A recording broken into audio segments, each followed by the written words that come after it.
Every day, millions of cars move people and goods around the world. But how does a car actually work? Let's break down the essentials. At the heart of most cars is the engine. In a gasoline car, the engine combines fuel and air inside cylinders. When this mixture ignites, it creates a small explosion. This pushes pistons up and down, turning the engine's crankshaft. That spinning motion is what ultimately powers the car. But the engine's power needs to reach the wheels.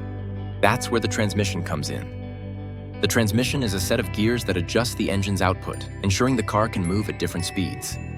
From the transmission, power travels through the drive shaft to the wheels, making the car roll forward or backward. Controlling the car is just as important as making it move. The brakes slow or stop the wheels by pressing brake pads against a spinning disc or drum. Steering allows the driver to change direction by turning the front wheels.